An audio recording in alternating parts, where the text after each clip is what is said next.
There are accidents that make headlines. Others become legends. But very few send shockwaves through the very fabric of the aviation world. The crash of Air India Flight 171 wasn't just another tragedy.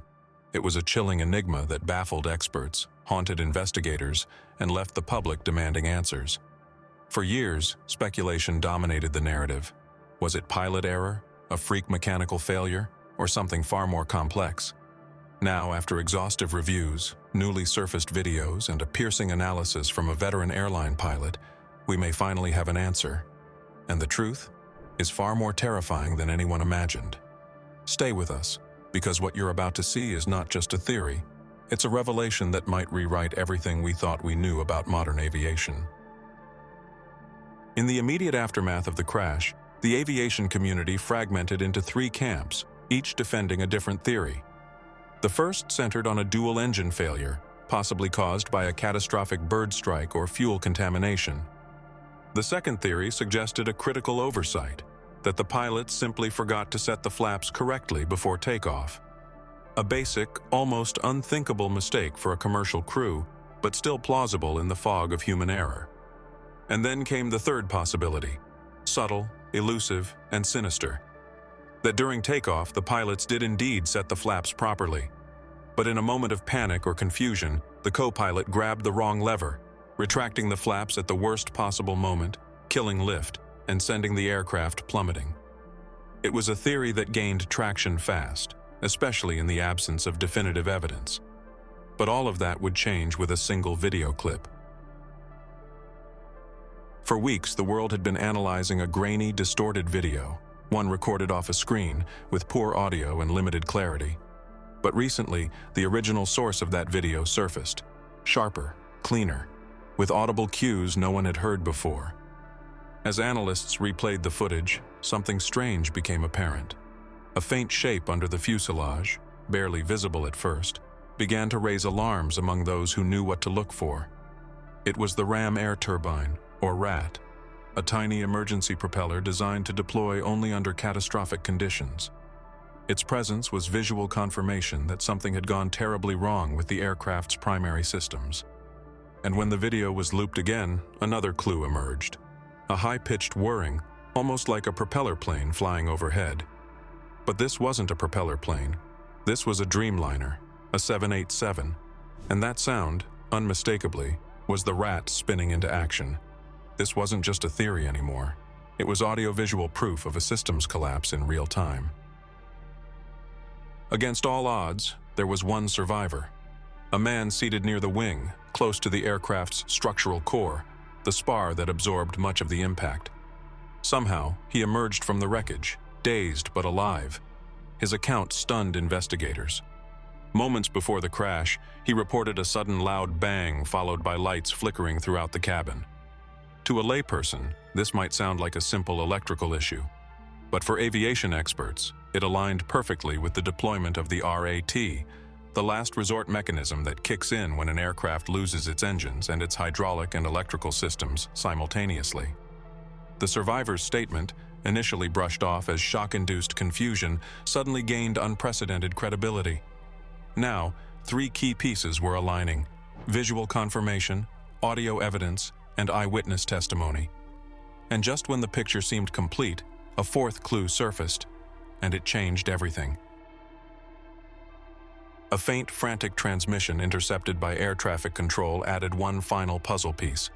It was the captain, experienced, composed, reporting a loss of thrust. Not turbulence, not a technical glitch, but the very force keeping the plane in the sky. This was the smoking gun. A Mayday broadcast rarely lies, especially not in those critical seconds when a flight crew's training kicks in. This message, combined with the RAT evidence and the survivor's account, now pointed to one overwhelming conclusion: a dual engine failure. Something so rare, so unexpected, that it shook even the most seasoned pilots. But the real question wasn't just what happened, it was why it happened. And that, as of now, remains the darkest unknown in this entire tragedy. Fuel contamination, system sabotage, an undetected flaw in the aircraft's design? The answers are still buried. But one thing is clear: this was no simple accident. While the general public debated theories and mainstream media tried to simplify the narrative, a retired airline pilot with over 3 decades of experience flying Boeing aircraft stumbled upon a detail buried deep within the technical reports issued by the Directorate General of Civil Aviation. Among pages of jargon, one line stood out like a red flag. Engine performance parameters did not correspond to expected thrust values at the point of rotation. At first glance, it sounded like typical aviation lingo, but to an experienced pilot, it was damning. This meant the engines were running, but they weren't producing the necessary power for takeoff. Digging deeper into the thrust graphs, the pilot noticed a gradual decline in engine pressure seconds before rotation. This wasn't consistent with a sudden engine failure, nor did it match the profile of an improperly configured flap or trim setting. It pointed toward something far more insidious, a slow and silent degradation of thrust. And with that, the pilot realized he might be looking at a mechanical fault that had gone unnoticed by every official investigation. As the data was reanalyzed, a new theory began to emerge, one that hadn't been fully explored in the original investigation.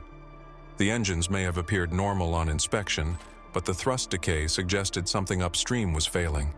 A microscopic fuel leak, too small to trigger alarms, too subtle to be caught during pre-flight checks, but deadly when coupled with the demand for full power during takeoff.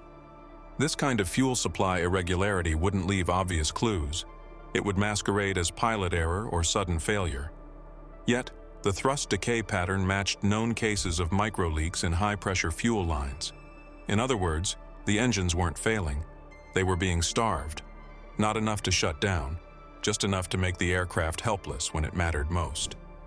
This theory shook even the most seasoned experts, because it meant the true cause of the crash had nothing to do with pilot actions or obvious mechanical defects. It was an invisible killer hiding in plain sight.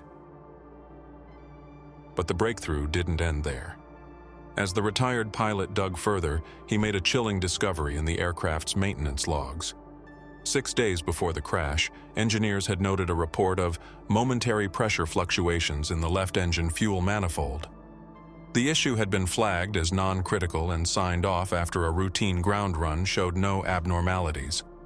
However, the pilot knew that such fluctuations, especially if intermittent, could be indicative of incipient fuel line failure, particularly under high-altitude pressure differentials. This finding exposed a dangerous culture, one where pressure to keep aging aircraft operational often led to deferred maintenance and overlooked anomalies. For this pilot, the case was no longer a mystery. The aircraft had shown signs. The engineers had noticed, but the systems were designed to say all clear until it was far too late. And in this case, the cost was the lives of every person aboard. The implications extended far beyond Air India or this particular flight. The pilot began cross-referencing similar incidents in aviation history and found disturbing parallels. Other aircraft with unexplained power losses during takeoff, reports of fluctuating engine parameters that were ultimately written off, maintenance logs that hinted at problems no one wanted to escalate. This wasn't a one-off incident. It was a systemic vulnerability, hiding beneath layers of procedural complacency and outdated inspection methods. The conclusion was inescapable. If left unaddressed, more aircraft could be at risk, and worse, more lives could be lost under the guise of pilot error. The retired pilot's findings were more than a revelation. They were a call to arms to every engineer, regulator, and manufacturer still operating under the illusion of infallibility. As the last pieces of this puzzle fall into place, one unsettling truth becomes undeniable. The crash of Air India 171 wasn't a random tragedy, nor was it merely the result of human error. It was the culmination of overlooked warnings, silent system failures, and a troubling pattern of procedural shortcuts masked by bureaucracy. The retired pilot's investigation didn't just solve a mystery. It exposed a vulnerability that could affect every aircraft still flying with similar components and inspection standards. It's a haunting reminder that sometimes the real danger isn't what's loud and obvious, but what slips quietly through the cracks, ignored until it's far too late. And now that the truth is out, the question isn't just how this happened, but how many more ticking time bombs are still out there, waiting. If this revelation shook you as much as it shook the aviation world, Don't forget to like, subscribe, and share this video with someone who still believes every crash has already been explained. The truth is, some stories are only just beginning to be told.